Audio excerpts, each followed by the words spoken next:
guys. So, Hi. you know us already, right? I know, and we're so excited when we are working together in the kitchen. Exactly. So in today's video, we're going to show you how to make roti, parathas, basically. But what is more exciting about this is use your leftovers. Yeah. Because I have that biggest problem. What should we do with our leftovers? Yeah. So let's start. I have some homemade spinach. Yeah. What, it's called sai bhaji, but is also basically a spinach stew. Right. I would say. So I made this yesterday, and I have this left over. And Rama had in her house some chopped carrots, some grated carrots, and what is that? Peppers and spinach. Oh, great. And guess what? My kids chopped these up. Okay, and so she has some leftover scallions, okay? Right. So this is a very easy recipe. Just take some flour, some whole wheat flour. And to this, I'm going to add my spinach. So add anything. You've got cream spinach left over. The other day I had some potato vegetable left over. Just add anything you have. Don't throw your leftovers, okay? Ever don't throw food. And some of the chopped scallions, okay? That's it. And you had some yogurt, buttermilk. Yeah, go ahead. Or just not all of it. You can always add. You can always add. Yeah. And I really hope we don't have it too wet. Now let's see some salt. And I'm going to add a tad bit of ghee or oil. I'm going to add ghee because my grandchildren are going to eat this. And they love these rotis and parathas. I'm just going to add a touch of cumin seeds. Okay. And some turmeric. Right? There we go. And of course, no chili powder. Like I said, my grandkids are going to eat this. Wait, I see some grated cheese. I'm going to add that in too. And this is a great snack for kids, a great healthy lunch. And the best part is it's a great vessel to get your leftovers in and also like sneak in your vegetables if your kids are giving you a hard time with that, you know? But the most important part here is you also don't want to make it really wet. Oh, nice. Perfect. Or really dry. We just need a little bit of flour in our rolling pin and we can then get started I'll get rolling that. Yeah.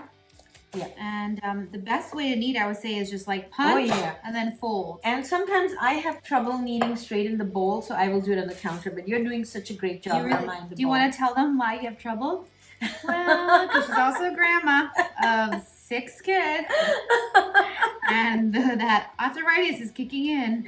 I'm just kidding. It's not a fun thing. But the point is just so you know, you can, if you have arthritis like you do, and then for me, it's much easier to do it straight on the counter.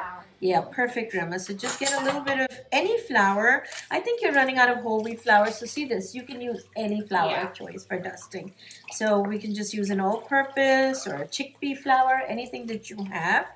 You can just keep some on the side here, Rama.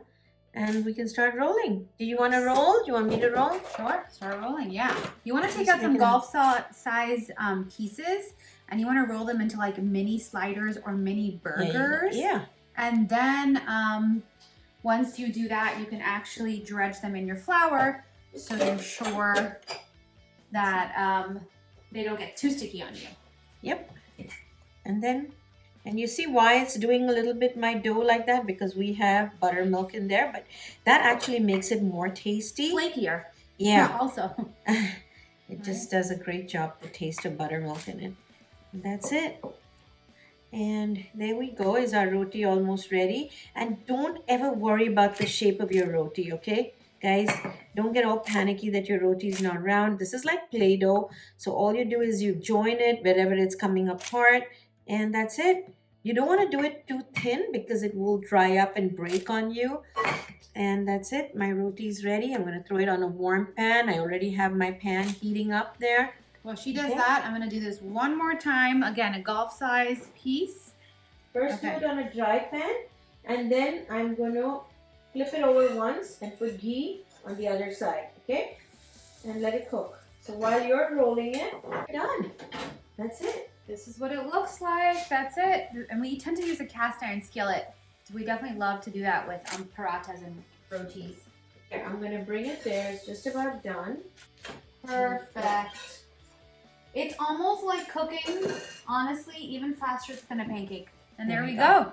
That looks so good, right? How fast was that? You guys, you can make this at home in like, let me see, 8 minutes. 8 minutes from start to finish. Come on, let's try. It's hot. It's not hot. Oh my gosh, this is so good. This with yogurt on the side or a chutney, delicious. Yeah. Wow. How easy was this? And I love the buttermilk texture on this. I think I prefer it than water.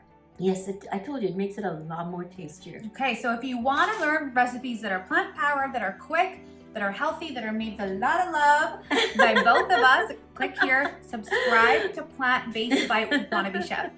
Okay, bye guys.